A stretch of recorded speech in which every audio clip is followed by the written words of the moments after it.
बार बार national conference की stepney बनी है बडगाम, उस रवायत को तोड़ना, उस रवायत को फुल स्टॉप लगाना। अब चूंकि बडगाम ने अपना फैसला सुना दिया है, जो इज्तिमाई फैसला बडगाम के लोगों ने सुनाया, अब ये शायद उनको शायद इसको एक्सेप्ट करना मुश्किल है, इसीलिए वो कभी बोलते हैं ये जी बी टीम है, कभी बीजेपी का सपोर्ट था, कभी कोई सपोर्ट था, मगर ऐसा कुछ नहीं था।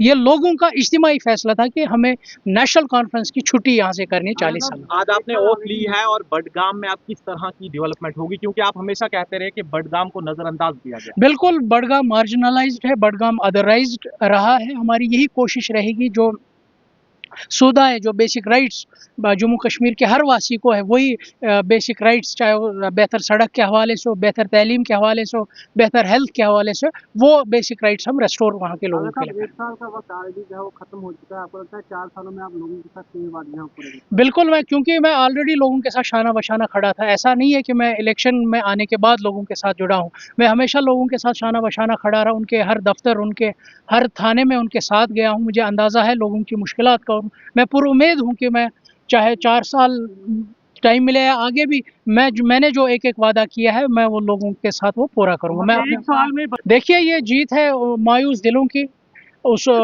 जो मजाक जम्मू कश्मीर के लोगों के साथ नेशनल कॉन्फ्रेंस ने किया, जब उनको 2024 में एक बारी मैंडेट नेशनल कॉन्फ्रेंस को इसीलिए मिला था कि जो मुश्किलात लोगों को है, उन मुश्किलात से अगर कोई निकाल सकता है, वो नेशनल कॉन्फ्रेंस ही है। इसीलिए उनको अनइंटरप्टेड वन साइडेड मैंडेट मिला, मगर 1 साल से ज़ायद होने को आया। कोई भी वो वादा, चाहे वो 200 यूनिट का वादा था, चाहे वो 12 गैस सिलेंडर्स का मामला था, चाहे वो पॉलिटिकल इश्यूज़ को लेकर जो उन्होंने वादे किए थे, आर्टिकल 370 को लेकर, रिजर्वेशन जो सबसे बड़ा बर्निंग इशू है 370 से ज़्यादा, उसको रिलेटेड जो वादे उन्होंने किए थे, मगर अभी तक कोई वादा हमें ज़मीन पर नहीं उतरा। मगर मिला क्या? ऊँचेपन का मजाक। कभी उमर अब्दुल्ला बोलते हैं कि जम्मू कश्मीर के लोग बिजली चोर हैं, कभी बोलते हैं ये ज़मीन चोर हैं। बेइज्जतियों के सिवा जम्मू कश्मीर के लोगों को कुछ नहीं मिला। जो ये फैसला कलम दवात की सूरत में बडगाम के लोगों ने दिया, ये जम्मू कश्मीर के लोगों की भी तर्जुमानी ये फैसला करेगा, और मुझे पूरी उम्मीद है कि ये फैसला जो कलम दवात की सूरत में बडगाम से आया, ये सरकार को मजबूर करेगा उन वादों के मतलब सोचने में। उमर अब्दुल्ला साहब शायद बोल रहे हैं वो चीफ मिनिस्टर है इस जम्मू कश्मीर के, वो गार्डियन है एक फर्द की।